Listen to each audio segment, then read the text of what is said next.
On a bone-chilling night just before Christmas, a naive 6-year-old girl decided to help her exhausted single mother by writing a letter to Santa in the corner office. What she didn't know was that her heartfelt words were accidentally delivered to a wealthy CEO, upwarming his heart that had gone cold for years. And only a few hours later, a knock sounded at her door. The Santa she'd been wishing for had arrived, carrying a Christmas gift far beyond anything any of them could have ever imagined.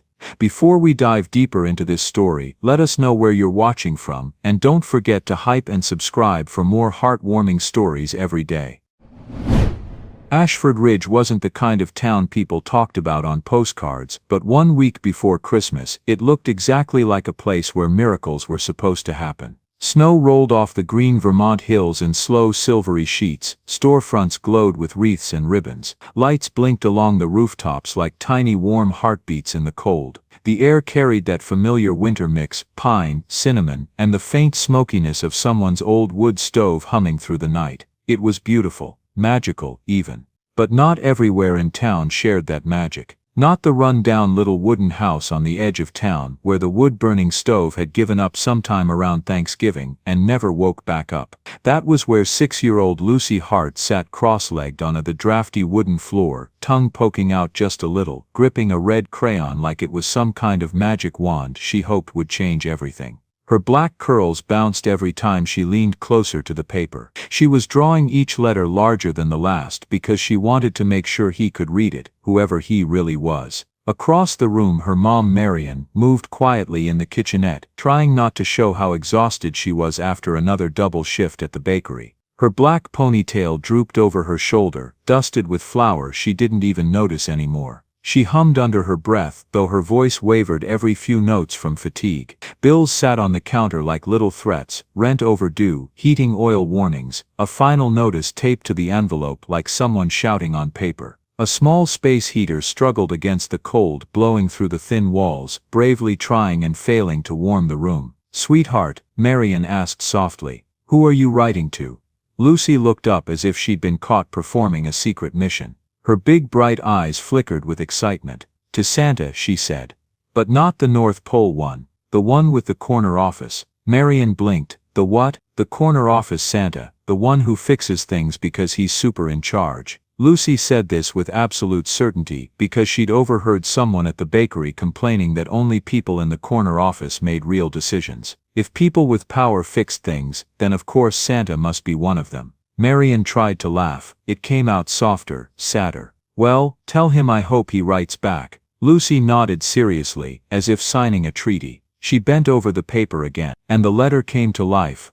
"Dear Santa in the corner office, I don't want toys or candy. I want a warm house. My mommy cries when she thinks I'm asleep. She gives me the last toast even when she's hungry. She needs warm feet again. If you're real, can you help us? Love, Lucy. I am 6. She drew a tiny heart at the bottom because hearts made things stronger. She believed that. That night, after Marion fell asleep on the couch wrapped in 2 mismatched blankets, Lucy folded the letter carefully, exactly 3 times, just how her teacher taught her, and slipped it into an envelope. She wrote on the front, "Santa at the corner office, important." The next morning, the cold bit her cheeks as she and Marion walked from their little wooden house toward the bakery. Lucy spotted the shiny green mailbox outside the big glass creaky porch across the street, Sterling Holdings spelled in tall gold letters. She didn't know it was a company mail drop only, she only knew it was next to the fanciest creaky porch she had ever seen, and every fancy creaky porch had a corner office. She marched right up on her short little legs, stretched as high as she could, and dropped the letter in. It thunked loudly inside.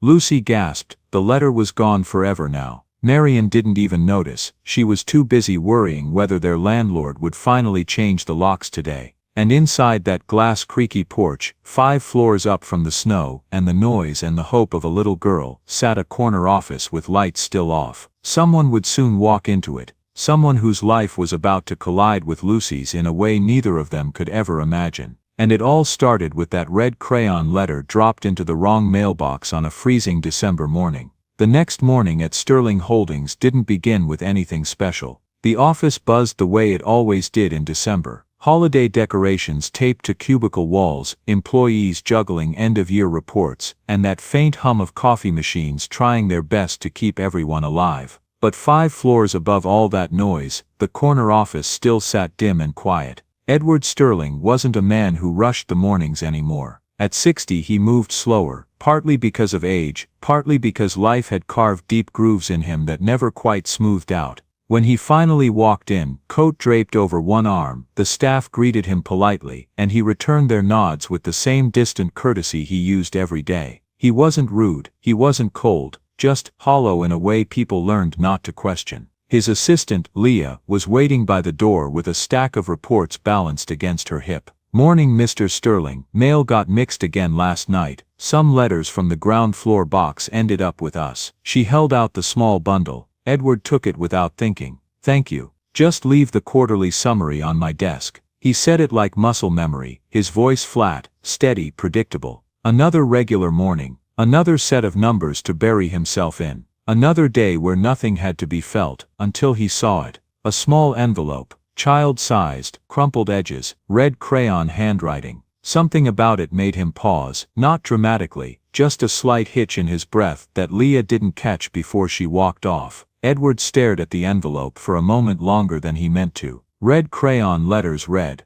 "Santa at the corner office, important." He almost set it aside, almost. But something in the uneven handwriting tugged at him with a strange, unwanted familiarity, and before he knew it, his thumb slid under the flap. The letter unfolded in one soft crackle, and he started reading. As he read, the room around him didn't just quiet, it disappeared. Lucy's handwriting, large and crooked, spelled out a truth so simple it felt like someone had torn open the locked door in his chest. "I don't want toys, I want a warm place for Mommy so she doesn't cry. She gives me all the food, even when she's hungry. Please help us if you're real. Love, Lucy. I am 6. His vision blurred before he even realized he'd stopped breathing. He read the letter again, slower this time, then a third time, as the words sank deeper, scraping places he thought had died years ago. Warm house, Mommy crying, hungry, 6 years old. He felt something shift in him, like an old machine creaking to life after decades of dust. He tried clearing his throat, grounding himself, but the paper trembled slightly between his hands. Edward Sterling hadn't let himself feel in a very long time. Not since his wife Helen passed, and definitely not since the last real conversation with his son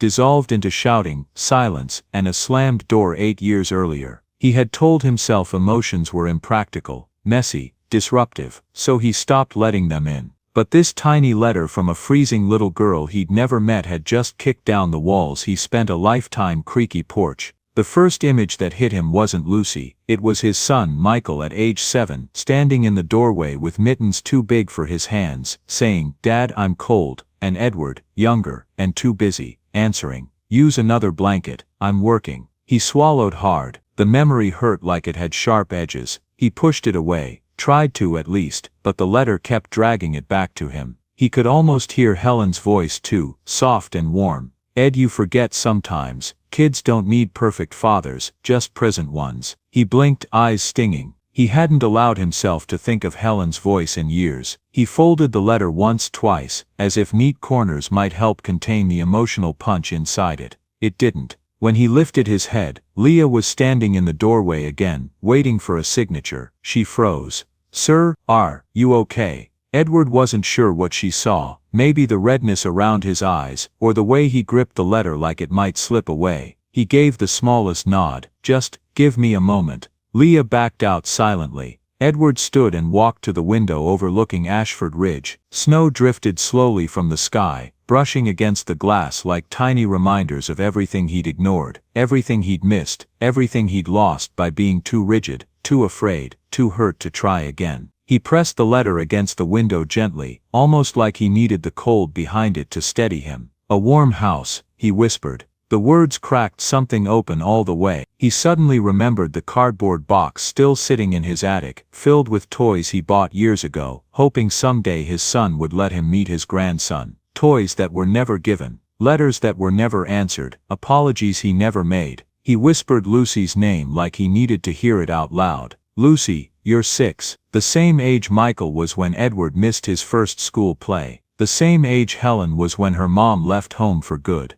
The same age his grandson would be now, if things hadn't broken the way they did. For the first time in years, Edward felt something rising that he couldn't suppress. Regret, yes, but also a spark of something he barely recognized, the urge to do something right, really right, for once. He lowered the letter, holding it carefully, reverently, like it was fragile and powerful at the same time, because it was. This wasn't a normal misplaced letter, it wasn't even an accident, not to him. It felt like a knock on a door he thought was permanently locked. A second chance delivered by a 6-year-old with a red crayon. He took a breath that shook on the way out. He didn't know this girl, he didn't know her mother, but he knew exactly what it felt like to fail someone who depended on you. He knew what it felt like to lose family, and he knew, instinctively, deeply, that he couldn't ignore this letter, not like the others, not like the past, not again. He folded the letter, placed it gently in his coat pocket, and said out loud to the empty office, "I need to find her." And just like that, the most unexpected Christmas story of his life began, not with snow or music or miracles, just a little girl's plea, and a man who finally decided to listen. Edward Sterling wasn't a man who acted on impulse. For 60 years he'd built a life on structure, order and predictable outcomes. But that morning, with Lucy's red crayon plea burning a hole in his coat pocket, predictability didn't stand a chance. The moment he stepped out of his corner office, he already knew he wasn't finishing a single report today. Not when a freezing little girl somewhere in this town believed he was Santa, the kind of Santa who fixed things. He wasn't that man. He hadn't been that man in a long time. But the letter made him want to try. He reached Leah's desk, and she looked up, startled. Edward never came out once he went in. Not before noon, not in December. "Leah," he said, voice rough from whatever storm was still happening in his chest. "I need your help." Leah blinked, scanning his face like she was trying to figure out if this was some kind of test. "My help, with what?" she asked carefully. He set the envelope on her desk, sliding it toward her like it was evidence in a case he was reopening after decades. "I need to find the child who wrote this." Leah read the letter silently, her expression softened immediately, then tightened with worry. "There's barely anything to go off, just a smudged pencil mark on the back, and his street name, but no number." "It's enough," Edward said. "Start with the street. There can't be many creaky ports with mailboxes accessible to a 6-year-old. Leah expected him to delegate the task and forget about it, like every other time something emotional tugged at him. Instead, he stood there waiting, determined. She opened a map on her screen. "There's only one residence out there, a small run-down wooden house near the tree line, registered to a single mother with a young child." She paused. "Not the good side of town." Edward knew exactly what that meant. Lower income, poor heating, old wiring. The kind of place where a child might write a letter like Lucy's. Leah clicked one more time, pulling up rental records. Cabin-like room. Tenant, Marion Hart. Notes say she has a young child. She looked up, almost apologetic. "That's all I can find." But for Edward, it was everything. "Good," he said, already reaching for his coat. "I'll go myself." Leah's eyebrows shot up. "Sir, maybe I should contact them first." "No," Edward said gently but firmly. "This is personal." He didn't explain what that meant, but she understood. And maybe, for the first time since she'd started working for him, Edward saw something like respect, real respect, in her eyes. As Edward stepped into the elevator, he felt an old familiar fear rising. It wasn't fear of danger, it was fear of caring again. Fear of opening a door he'd slammed shut 8 years ago. Fear that whatever he'd lost with his son couldn't ever be fixed, and this little girl's letter had ripped that wound wide open. But he still pressed the lobby button, still walked outside into the cold, still headed for his car with a determination that didn't feel borrowed from logic or habit. It felt human, painfully human, in a way he hadn't been in so long. The drive across town was short but unnervingly quiet, the kind of quiet that magnifies every thought you try to outrun. Snow dusted the windshield, soft and slow, like the town itself was watching what he would do next. When he reached Briarwood Lane, the contrast hit him instantly. Sterling Holdings was polished glass and warm lighting.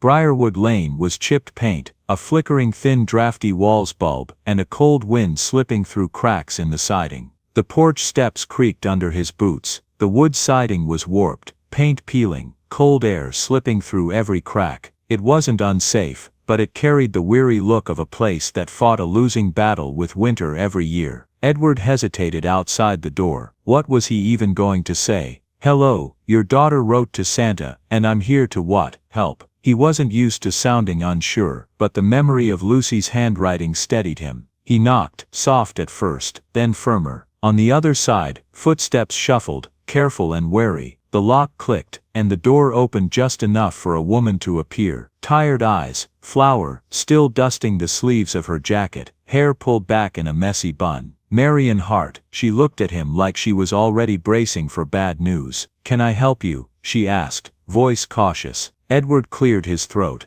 "Miss Hart, my name is Edward Sterling." Her expression didn't change. His name meant nothing to her, and honestly that was refreshing. He held up the envelope. "I believe your daughter wrote me a letter." Marion's confusion shifted into alarm. "Is she in trouble? Did something happen?"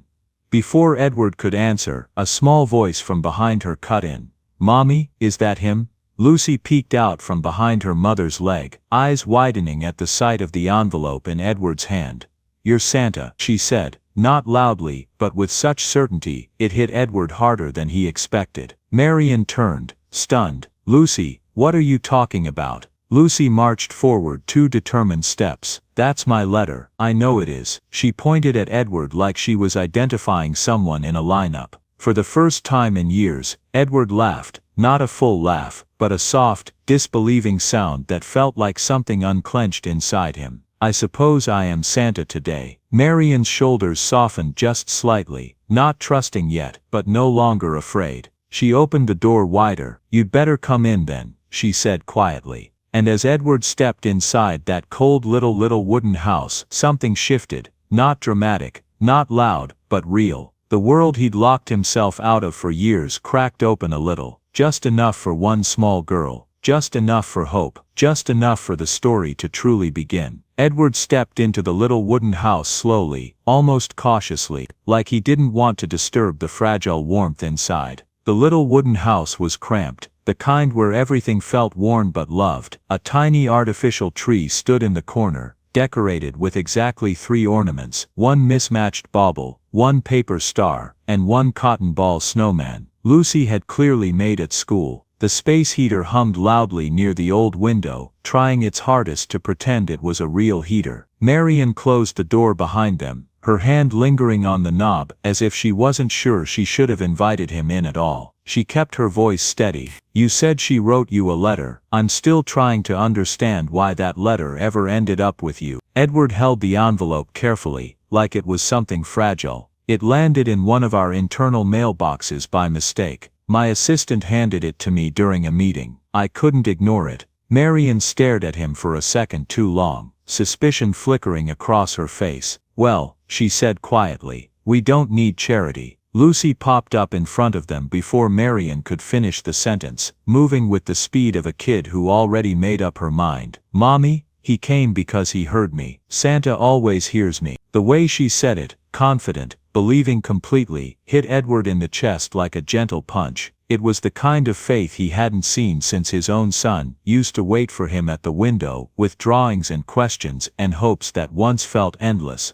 Edward crouched down so he could meet Lucy at her height. "Hello Lucy," he said, and his voice came out softer than he intended. "I got your letter." She looked up at him like she was inspecting him, squinting a little, assessing the wrinkles, the tired eyes, the gray at his temples. Then she nodded with total seriousness. "I knew you'd come." Marion pressed her hand to her forehead. "Lucy, for heaven's sake, he's not actually." "It's all right," Edward said gently, standing again. "Santa can look like anyone." Lucy gasped dramatically. "I knew it." Marion sighed, but there was the smallest hint of a smile tugging at her lips, just a little, but real. Edward felt something loosen inside his chest, something he hadn't felt in a long time, the sense that he wasn't intruding, he was needed. "Can I see what you're coloring?" he asked. Lucy grabbed his hand instantly, and tugged him toward the little carpet in the center of the room. Marion stiffened at the sight of her daughter, pulling a stranger, but she didn't stop her, not yet.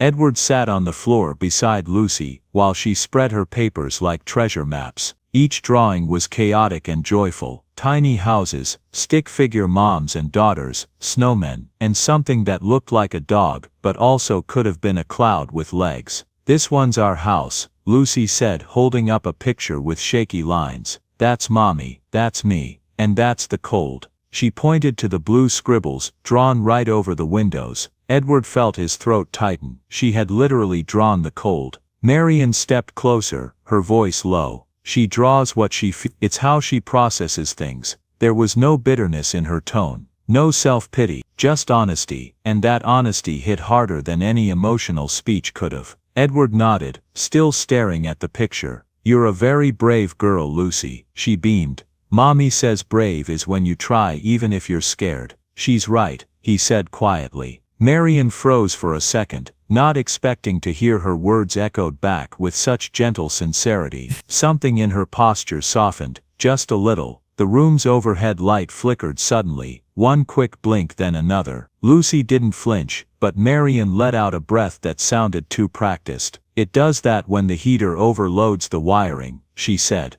"I've called maintenance, but no one's been up yet." Edward looked around more closely now, really looked. The peeling paint, the draft pushing under the door, the thin blankets stacked on the couch. He saw signs of struggle everywhere, but also signs of strength. They were fighting to stay warm, fighting to stay together, fighting to stay hopeful. And a 6-year-old girl wrote a letter to a stranger because she believed someone out there might listen. For the first time in a long time, Edward felt anger, not at them, but at himself, at the world, at how easily people slipped through the cracks while he sat in a temperature-controlled office. Lucy suddenly tapped his knee. "Santa," she whispered, leaning close like she was telling a secret, "are you here to help us?" Edward didn't answer right away. Marian tensed again, ready to pull Lucy back if this got out of hand. But then Edward spoke in a voice that was steady, honest, and shockingly, even to himself, full of something like promise.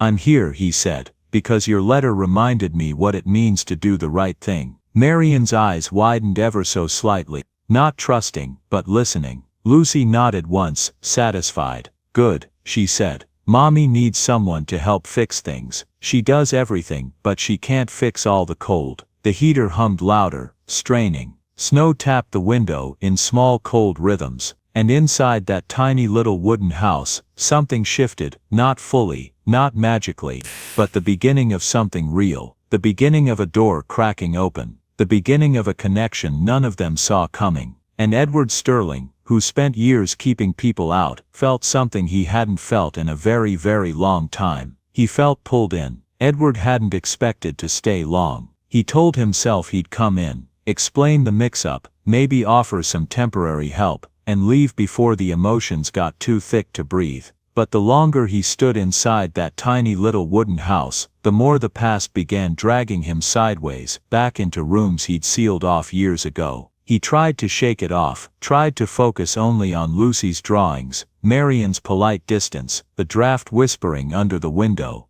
But memory has a way of slipping through cracks even tighter than cold wind. Lucy held up another picture, a stick figure man with gray lines for hair, and a big red heart floating above his head. "This one's you," she announced proudly. "I made it after Mommy said corner office people always look serious." Edward blinked at the picture, and something inside him twitched. The drawing looked almost exactly like one his son Michael had made at the same age. Same crooked arms, same too big smile, same heart that was meant to say, "Please see me, please don't forget me." He cleared his throat, but the sound came out softer, weaker than he wanted. "It's very good, Lucy," she grinned. Marian watched them from the kitchen counter, arms folded in a half-defensive, half-exhausted stance, but there was a small flicker of something else in her expression now, maybe curiosity, maybe concern. Maybe wondering why a 60-year-old CEO looked like he'd just been hit by a ghost. Edward shook himself. He needed perspective, needed air, needed to stop letting his mind trail into old wounds. But the little wooden house kept giving him reminders.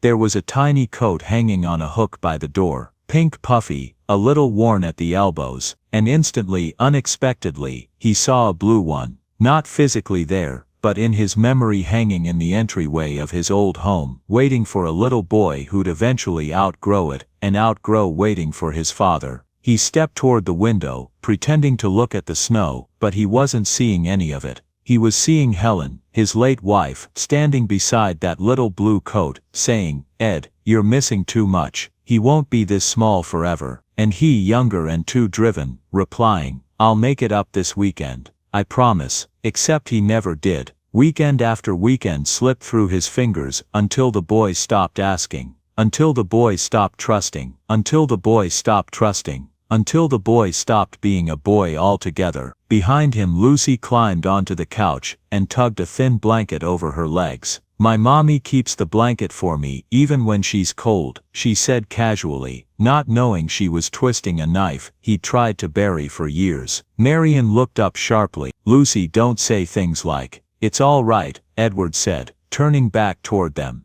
"Kids tell the truth better than adults." Marian's eyes softened, but only by a fraction. "Truth doesn't pay rent," she said. She meant it as a joke, but it landed heavier than either of them expected. The room fell quiet for a moment. Then Lucy reached under the couch cushion and pulled out a stuffed animal, a floppy-eared rabbit, missing one button eye. "This is Mr. Thump," she declared proudly. "Mommy fixed him 4 times already." Edward stared at the rabbit, and just like that, another memory surged. He once fixed a broken toy truck for Michael on a night when he finally came home early. His son had looked at him like he'd hung the moon, and that tiny spark of joy, so pure, so simple, was something Edward hadn't allowed himself to remember. But in Lucy's smile, he saw it again. That warmth, that trust, that open, unguarded belief kids have before the world teaches them caution. He sat down slowly in the small armchair, feeling the weight of every lost year pressing against his ribs. "Lucy," he said gently, "you're very lucky to have a mom who takes care of you like that." "I know," she answered instantly. "Mommy is the strongest person ever. She can lift the laundry basket with one hand." Marian snorted softly. "That's because the other hand is usually holding you." Lucy shrugged like this was the most logical thing in the world. Then, without warning, she pointed right at Edward and asked, "Do you have a family?" The question punched the air out of him. Marian stiffened, instantly apologizing. "Lucy, don't. He doesn't have to." "It's fine," Edward said. But it wasn't fine, not even close. He opened his mouth, then closed it, the truth tightening his throat. "I did," he said finally. "I lost my wife some years ago, and my son." He stopped there. The silence that followed wasn't awkward. It was something heavier, something that made Marian's expression change. Not pity, understanding. Because loss recognizes loss, and even without the details, she seemed to feel the pain tucked between his words. "I'm sorry," she said quietly. "That must have been hard." Edward nodded. "Hard doesn't go away," he said. "It just settles." Lucy, in the way only a child can, reached out and placed her tiny hand on his. "It's okay," she whispered. "Santa gets sad too." That simple gesture shattered something inside him, not violently but gently, like a shell cracking to let light in. Marian watched, her expression shifting in a way she didn't intend to show. She saw a man who had been carrying grief alone for far too long. She saw Lucy treating him like family without asking permission. And somewhere deep inside her something loosened. Just a little. Enough to let a sliver of warmth slip in. Edward realized something too. He wasn't just seeing a struggling mother and her hopeful daughter. He was seeing echoes of his wife's gentleness in Marian's patience, of his son's childhood in Lucy's drawings, of the family he lost in the family standing right in front of him. And in that moment, painful and hopeful all at once, he understood something clearly. This wasn't just about helping a child. This was a second chance he never expected, and didn't deserve, but couldn't walk away from. Not now. Not after this. Not after seeing what he saw. Edward didn't plan the invitation.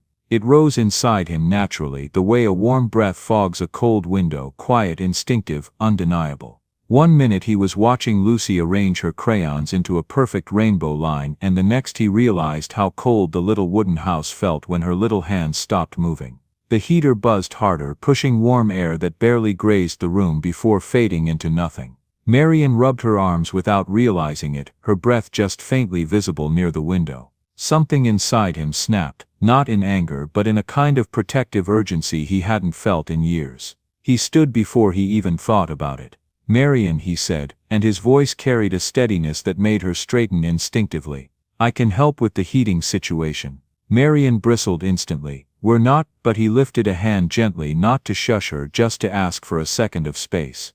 "I know you don't want charity. And I respect that. But this isn't charity, it's a practical solution." She hesitated, torn between pride and exhaustion. "What kind of solution?"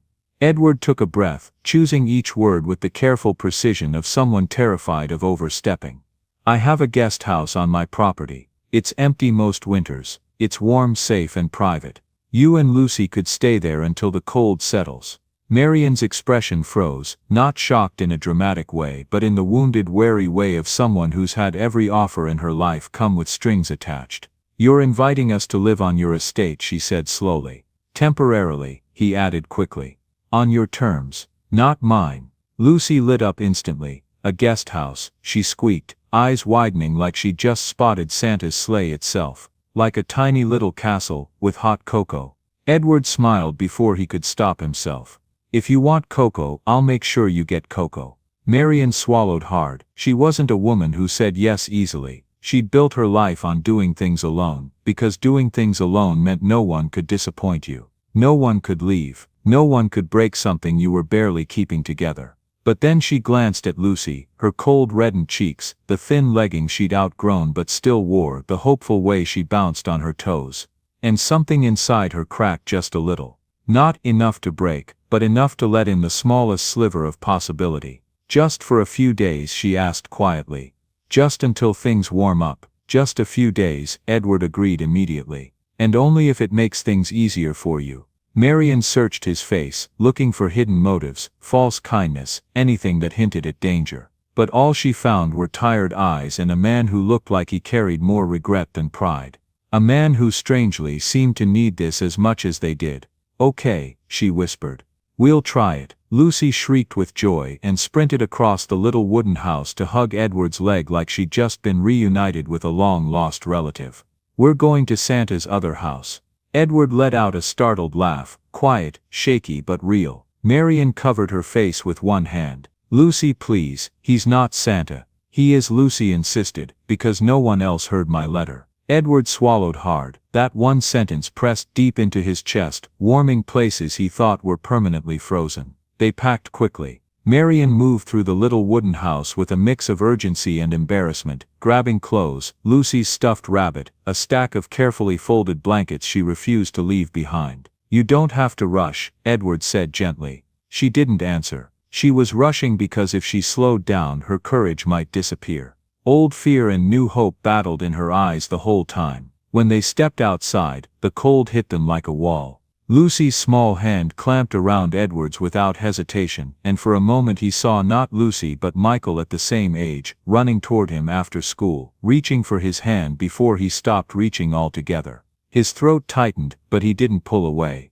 Marian locked the little wooden house door, pausing at the sight of a thin eviction notice tucked slightly behind the frame. She quickly plucked it free before Edward could see it, stuffing it into her coat pocket with shaking fingers. He didn't notice. But Lucy did. And the look she gave her mother, a mix of understanding and fear, told a story neither of them spoke aloud. The drive to the estate was quiet at first, but not awkward. Lucy pressed her face against the window, gasping at every passing snowflake. Marian sat stiffly in the front seat, hands locked in her lap, the glow of the dashboard reflecting the hesitation in her eyes. When the Sterling estate came into view, Marian inhaled sharply. It wasn't a mansion dripping in wealth, it was something gentler, older, with tall pine trees lining the driveway and warm yellow lights glowing through the windows like lanterns guiding travelers home. The guest house sat slightly behind the main house, wrapped in ivy and framed by snow-covered evergreens. "It looks like magic," Lucy breathed. Marian shot Edward a look that was equal parts awe and disbelief. "You said guest house," she whispered.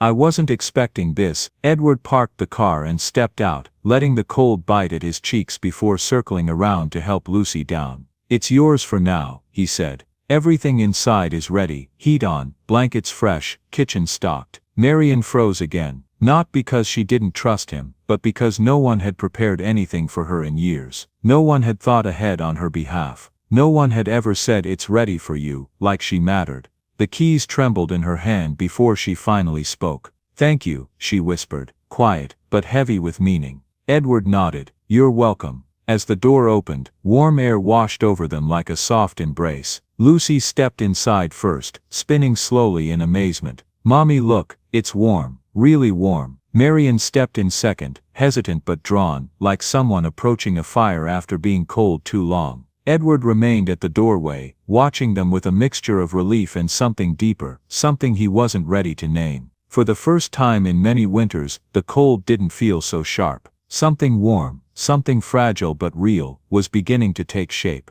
A new hope, a tiny spark, a second chance breathing softly in the glow of a guest house light. The days at the guest house flowed with a kind of gentle rhythm none of them expected. Snow kept falling over Ashford Ridge, covering the world in quiet white layers, but inside the guest house, heat and laughter finally pushed the cold out. Marian cooked simple meals that filled the rooms with soft homey smells, and Lucy, unstoppable, bright, curious, treated the place like an enchanted cabin that Santa himself had gifted her. Edward visited often, never unannounced, but never distant, always bringing something small, firewood, a box of cookies, or a set of colored pencils. Lucy gasped at like they were diamonds. Everything felt warm. Not perfect, not permanent, but warm. Until the knock came. It happened on a late afternoon when the sky was turning that soft purple right before nightfall. Marian was folding laundry by the fireplace. Lucy was sitting cross-legged on the rug drawing a picture of the guest house, complete with a snowman wearing sunglasses for reasons she didn't bother explaining. Edward had just stepped in with 2 grocery bags when the pounding hit the door, sharp, fast, nothing like the gentle knocks Edward always used. Marian froze instantly, the kind of freeze that came from years of expecting bad news. Lucy looked up, startled. Edward set the grocery bags down slowly, a strange tightness forming in his chest. He wasn't expecting anyone, and no one ever came out here uninvited.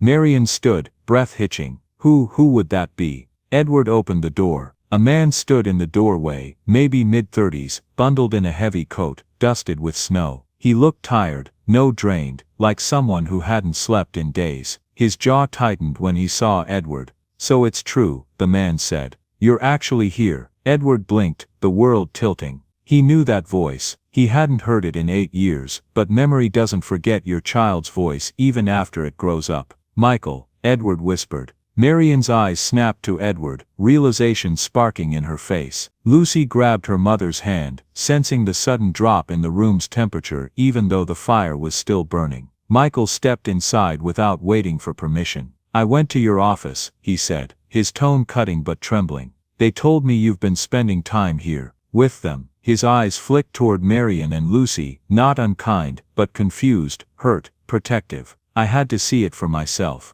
Edward's hands shook slightly. How did you find me? You own half the town, Michael replied. It wasn't hard. Marian swallowed, stepping between Lucy and the tension in the room. Do you want us to step outside? She asked quietly, instinctively shielding her daughter. No, Michael said quickly. I didn't come to cause trouble. He exhaled shakily, rubbing his forehead. I came because something felt wrong. Or right, I don't know. Edward had imagined this moment for years, his son showing up, angry, or forgiving, or anything in between, but now that it was here, the words lodged in his throat like stones. I'm sorry, Edward finally managed. For everything. Michael didn't answer right away. Instead, his attention drifted toward Lucy, who peeked out from behind Marian's leg like a cautious kitten. Something in his expression softened.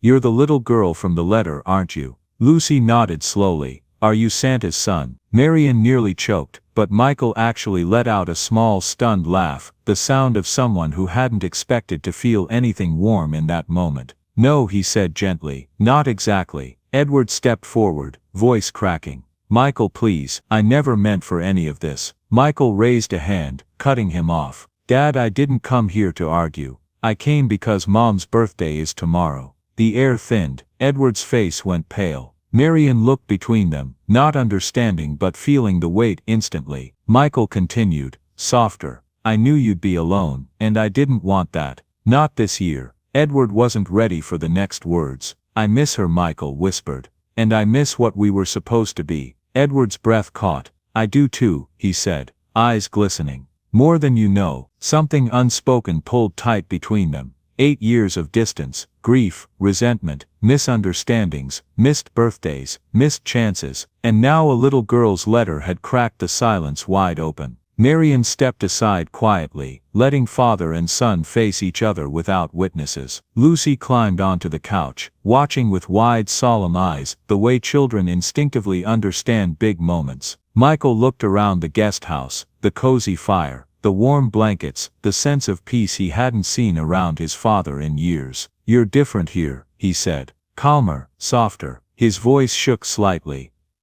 I didn't know you could be like this. Edward swallowed hard. I didn't know either. Michael glanced at Marian and Lucy again. Did they do this for you? Edward answered honestly. They reminded me who I used to be, who I should have been for you. The quiet in the room was thick, emotional, not suffocating but heavy with truth. Michael stepped closer, not fully forgiving, but no longer running. I'm not ready to fix everything, he said. But maybe I'm ready to try. Edward's breath trembled, not relief, not victory, something gentler, something real. Trying is enough, he said softly. Marian exhaled shakily, a hand over her heart. Lucy leaned toward her and whispered, Mommy, did I fix something? Marian hugged her tightly. Maybe you did, sweetheart, she whispered back. Because sometimes a letter doesn't just reach the right desk, it reaches the right heart. The air inside the guest house softened after Michael's arrival, but the tension didn't vanish. It hovered, thin and crackling, especially around Marian. She moved gently, almost carefully, like someone walking through a room filled with memories she didn't belong to. For the first time since arriving at the estate, she felt out of place, not because of Edward, but because of the unexpected reunion unfolding right in front of her. She kept replaying the scene over and over, the son she didn't know existed, stepping through the door, the shock on Edward's face, the undercurrent of old hurt coursing between them. She knew enough about pain to recognize the depth in theirs. Edward noticed her silence. He'd always been observant, not the nosy kind, but the quiet watcher type, the kind who saw the way someone's hands trembled, even when their voice didn't. And tonight, Marian's hands trembled constantly. He approached her after Michael stepped outside to take a call. I'm sorry, Edward said gently. You didn't sign up to be in the middle of all that. Marian forced a small smile. You don't owe me an apology. Family is complicated. He nodded once, more than I'd like to admit, but something in his tone made her glance up. The sadness in his eyes wasn't sharp, it was worn down, softened, like a bruise that had been there too long. She wanted to say something comforting. Instead, she said nothing. Lucy climbed into Edward's lap without hesitation, tiny arms wrapping around him like he'd always been part of her world. Are you okay, Santa? She whispered. Edward's breath caught in his throat. I think I am, he said softly, for the first time in a long while. Marian watched that interaction with emotions she couldn't name, gratitude, maybe, or guilt, or something warmer she didn't dare examine. Michael soon returned, leaning against the doorframe, arms crossed. Dad, he said, voice steady but cautious, can we talk outside? Edward nodded and followed him out into the snowy yard. Marian stood by the window, watching father and son walk down the path under the warm glow of pine-wrapped lights. She didn't want to eavesdrop, but every step they took looked heavy. Outside, the snow muffled everything except the truth sitting between them. You look different, Michael admitted, happier, less corporate. Edward cracked a small smile. That's one way to say it. Michael shoved his hands into his pockets. I came here thinking you'd replaced us, that maybe you found some new family to fill the gap. Edward's eyes widened. What? Michael, no, I know, Michael said quickly, shaking his head. I know that now, but that's why I panicked. I didn't expect to see you with them. And then I saw how gentle you were with Lucy and it confused me, because I never got that version of you. Edward closed his eyes for a moment, the words hitting harder than he was prepared for. You're right, he said quietly. You didn't, and that's my biggest regret. Michael's voice cracked. I used to think I wasn't enough, that you worked so much because I wasn't worth coming home to." The sentence slipped into the air like a confession carved straight from an old wound. Edward stepped closer, no hesitation. "You were enough," he said, voice trembling. "I just wasn't the father you needed, and I can't fix those years, but I want to fix what's left." Snow continued falling around them, soft and silent, like the world was holding its breath. Inside the guest house, Lucy watched from the window, her little eyebrows pinched together. "Mommy," she whispered, tugging Marian's sleeve, "are they going to stop being sad?" Marian brushed Lucy's hair. "I hope so, sweetheart. Can we help them?" Lucy asked. "We helped the heater. We can help this too." Before Marian could stop her, Lucy ran to the door, shoved her boots on, and burst outside like a snowball with a mission. She barreled right between the two men and grabbed both their hands. "Nobody's allowed to be sad on Santa's porch," she declared, with full 6-year-old authority. Edward let out a startled laugh. Michael, caught off guard, looked down at the tiny girl holding his hand like they'd known each other for years. Marian ran out, mortified.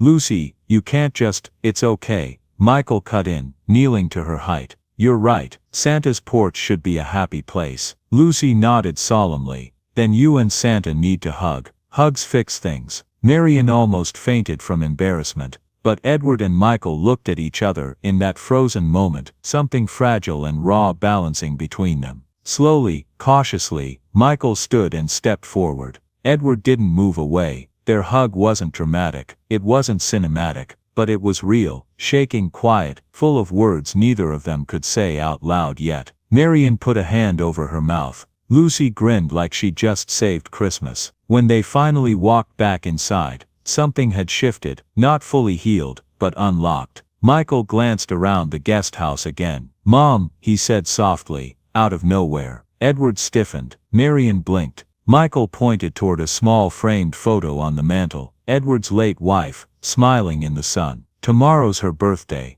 Michael said. "Would it be all right if we all visited her together?" Edward's eyes filled instantly. "I would like that," he whispered. Marian felt warmth bloom unexpectedly in her chest. Not romantic, not complicated, just human. A family stitching itself back together with small careful threads. Lucy climbed into Michael's lap as if claiming him too. "Are you Santa's son now?" she asked, proudly. Michael laughed, really laughed this time. "Yeah," he said, ruffling her hair. "I guess I always was." Marian exhaled, a long heavy breath she didn't even realize she'd been holding. Later that night, after Lucy fell asleep and Michael left to get some rest at a nearby inn, Marian sat alone by the fire, staring into the flames. Edward had offered her tea before retreating to the main house, and now she held the warm mug in both hands like it was an anchor. She'd been quiet all evening, too quiet. A soft knock came at the door. Edward stood outside, looking uncertain. "May I come in for a moment?" Marian nodded, and he stepped inside, closing the door gently behind him. "I wanted to thank you," he said, "for being so patient with everything tonight." "You don't need to thank me," Marian said quietly. Edward sat down across from her, studying her face. "You've been carrying something all evening. I can see it." Marian looked down at her tea, her jaw tightening. For a long moment, she didn't speak. When she finally did, her voice was barely above a whisper. "I used to have dreams too, you know." Edward leaned forward slightly, listening. "Before Lucy was born," she continued, "I was working toward my culinary degree. I wanted to open a small cafe, nothing fancy, just a place where people felt warm, safe, like they mattered." She gave a sad smile. "I had the name picked out, and everything." Marian's hearth. Edward's chest tightened, but then Lucy's father left before she was even born. And school became impossible. The cafe became impossible. Everything became about survival. She looked up, eyes glistening. "I don't regret Lucy, not for one second. She's the best thing that ever happened to me. But sometimes I wonder, what if I'd been given just one more chance, one more shot at the dream I gave up?" Her voice cracked, and she quickly wiped her eyes. "I'm sorry, you didn't need to hear all that." "No," Edward said firmly but gently.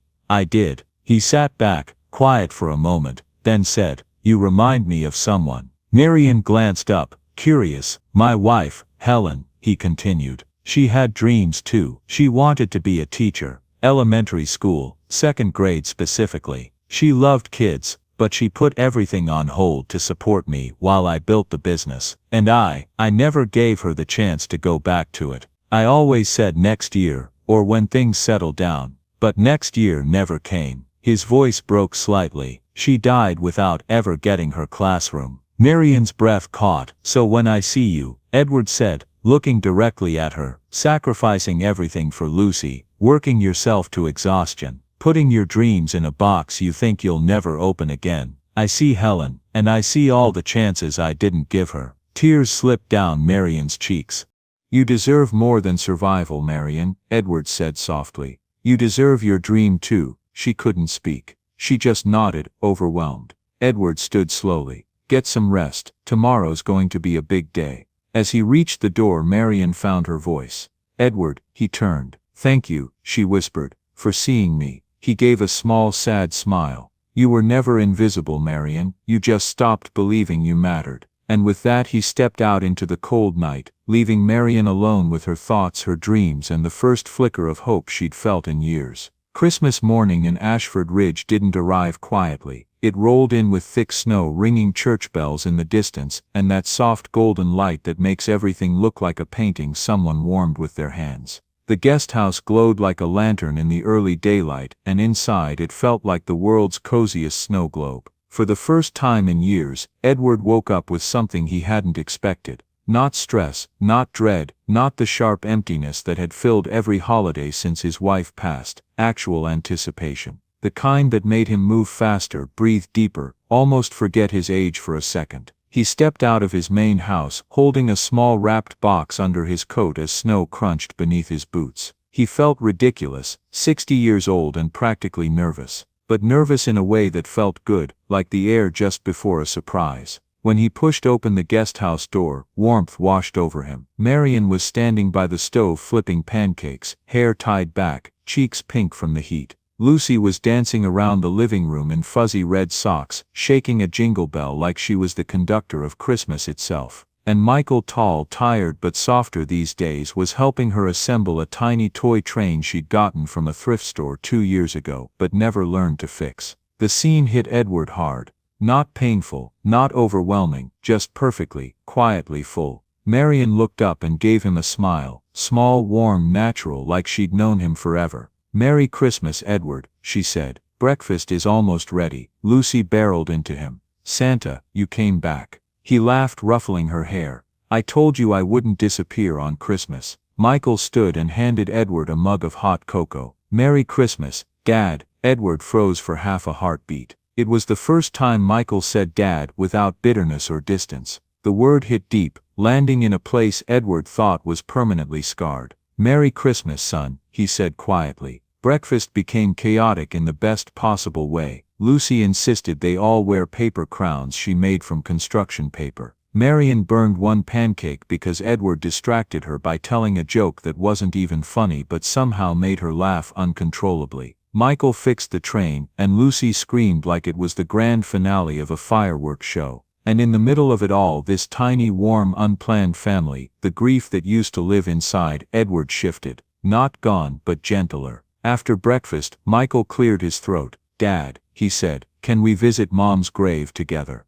Edward nodded, emotion tightening his chest again. Marian touched his hand lightly. "We'll stay here with Lucy," she said, reading the moment instantly. But Lucy shook her head. "No," she whispered. "I wanna go too." Nobody expected that. Marian knelt to face her daughter. "Sweetheart, this is something very personal for them." But Lucy held her ground with the seriousness of someone far older. "She's part of their family," Lucy said. "But they're part of ours now, so we should all go." Edward's breath caught. Marian blinked back a shock of emotion. "And Michael?" Michael nodded first. "She can come," he whispered. The cemetery was quiet, blanketed in fresh snow that muffled every sound. Edward brushed the snow off the gravestone with careful, almost reverent hands. His wife's name appeared, simple, elegant, carved in stone but alive in their memories. Michael placed a small bouquet down. Edward added a pinecone wreath he'd made himself the night before, hands shaking the whole time. Without anyone telling her, Lucy stepped forward and placed her hand gently on the stone. "Hi," she whispered. "I'm Lucy. I hope you like Christmas. We're taking care of your family. They're really good." Marion covered her mouth, tears fighting to escape. Michael wiped his cheek quietly. Edward closed his eyes, overwhelmed by the softness of her words. The air felt warmer somehow, as if the woman they missed so much was listening, as if she approved. When they headed back home, something felt different. The grief no longer separated them, it connected them. It didn't feel like loss anymore. It felt like shared memory, shared healing, shared family. Back at the estate, Edward guided everyone toward the main house. "I have something for you both," he said to Marion and Lucy. Lucy gasped. "Is it a reindeer? Please say it's a reindeer." Edward chuckled. "No reindeer, but close." He opened the door to reveal a fully decorated living room, tree sparkling, fireplace blazing, stockings carefully hung, 3 of them newly added. Marion's name was stitched onto one stocking, Lucy's on another. Michael stared at them in disbelief. "Dad, when did you?" "Last night," Edward said softly. "If you're going to stay through the cold, you should feel like you belong." Marion's breath trembled. "Edward, this is too much." "No," he said, "it's exactly enough." Lucy dove onto the couch like she'd just entered a castle. Michael put an arm around his father's shoulder, hesitant at first, then firmer. Marion walked slowly to the fireplace and touched the stocking with her name, like she was verifying it was real. Edward had one more surprise. "Lucy," he said, kneeling beside her, pulling out the small wrapped box he'd carried over earlier. "This is for you." She tore it open instantly. Inside was a small silver locket shaped like a snowflake. But what mattered wasn't the locket, it was the tiny folded picture inside. A picture of the 4 of them from 2 days ago, taken when Lucy dragged them into a group hug in the snow. "It's our family picture." Lucy squealed. Edward coughed to hide the emotion in his throat. If you want to think of it that way," he said. Lucy didn't hesitate. "It is our family." Marion met Edward's eyes, and for once she didn't look afraid, or out of place, or overwhelmed. She looked home. The day ended with all of them around the fire, sharing stories, eating cookies. Lucy decorated in ways no cookie should be decorated, and letting the warmth sink all the way in. For the first time in years, Edward didn't feel like a man haunted by what he lost. He felt like someone blessed by what he'd found. And Christmas for all of them finally felt whole again. The sun slipped behind Ashford Ridge's hills early that evening, leaving the sky washed in lavender and soft gold. The Sterling estate, dusted with fresh snow, looked almost unreal, like the backdrop of a Christmas card someone spent their whole heart painting. Inside the main house, the fire burned bright and steady, filling the large living room with a glow that felt warmer than anything electricity could ever make. Lucy had fallen asleep on the rug, clutching the silver snowflake locket Edward had given her, as if she were afraid it might disappear if she let go. Marion draped a blanket over her daughter and stepped back quietly, not wanting the moment to shatter. Behind her, Edward stood at the window, watching snowflakes drift like slow-motion confetti. He looked peaceful, truly peaceful, something Marion had never seen on his face before. She cleared her throat lightly. "Edward, I just wanted to say thank you for all of this. For today, for letting us be part of something so." Her voice trailed, not knowing the right word. Edward gave a small smile, something that doesn't feel broken anymore. Marion nodded, her eyes warming. "Yes, exactly that." But Edward wasn't finished, not even close. Edward took a slow breath, almost bracing himself, then reached into the drawer of the old wooden cabinet beside the window. He pulled out a flat, sealed envelope, tied with a thin red ribbon, not fancy, not expensive looking, but the kind of envelope that held something more important than money or contracts. "Marion," he said quietly, "this is my Christmas gift to you, and to Lucy." She blinked confused. "You've already done too much." "I know," he said with a soft laugh, "but this isn't the same kind of gift. Just open it when you're ready." She hesitated, then untied the ribbon and opened the envelope. Her breath caught. Inside was a deed, a property deed, for a little storefront on Maplebend Street. The old bakery space she walked by every time she finished her shift downtown. The one with the faded yellow awning she always glanced at, but never admitted out loud she dreamed about. The title read, Marion's hearth, bakery and coffee house. Her knees almost buckled. "Edward, what is this?" "It's yours," he said simply. "A place to start the dream you gave up. A place you and Lucy can build something that's actually yours." She stared at him, speechless. But Edward wasn't done. He pulled out a second paper from the envelope. A simple handwritten agreement signed by both Edward and Michael. At the top, family partnership contract. He explained gently, "Michael will oversee the renovation with my team. I'll help fund it until it stands on its own. But the business, every recipe, every decision, that's all you. And Lucy gets to be official cookie tester, apparently." From across the room Michael gave a sheepish shrug. "She insisted," he said. Very seriously, Marion pressed a hand to her mouth. Tears filled her eyes before she could stop them. "Edward, I can't accept this. It's too—" "No," Edward interrupted softly. "You don't understand. This isn't charity. This is something I should have done a long time ago." He swallowed. "I spent years creaky porch things that made money. Then I spent years losing things that mattered more than money. But helping someone build something they love, that feels right. And you deserve something that feels right." Behind them, Lucy stirred, rubbing her eyes. "Mom, why are you crying?" Marion knelt, pulling her daughter into her arms. "They're happy tears, sweetheart. Very happy tears." Lucy looked up at Edward with that unfiltered 6-year-old honesty. "Did Santa bring Mommy a present too?" Edward chuckled, voice catching a little. "I guess he did." Lucy gasped dramatically. "Santa at the corner office strikes again." Michael shook his head with a smile. "She's not going to stop calling you that." Edward laughed. And for the first time, it didn't sound hollow or restrained. It sounded alive. But there was still one more thing, one last ribbon to tie around this strange, healing, unexpected new family. Edward turned toward Michael. "I have a gift for you too." Michael frowned. "Dad, no, you really don't need to. This one isn't something you can touch," Edward said. "It's something I should have said years ago." He stepped closer, his voice steady but thick with emotion.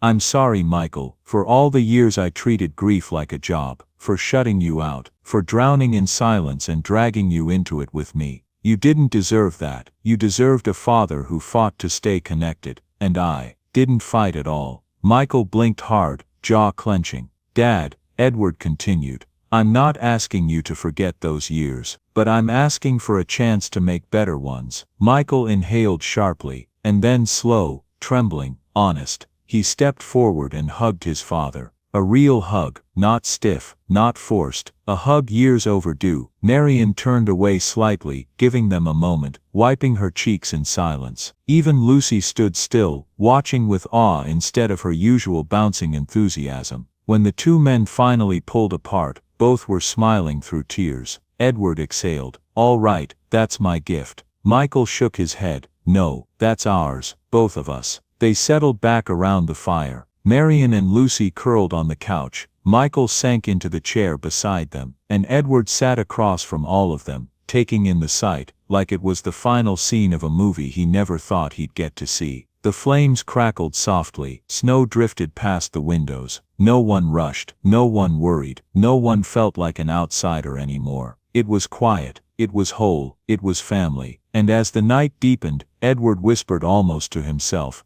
This is the best Christmas I've had in decades." Lucy heard him and grinned sleepily. "It's because you didn't ask for toys, just love. And Santa always brings the right thing." Everyone laughed, soft, warm, grateful, and in that moment, it felt like the entire world breathed out with them. A final gift, a full circle ending, a Christmas that healed everything.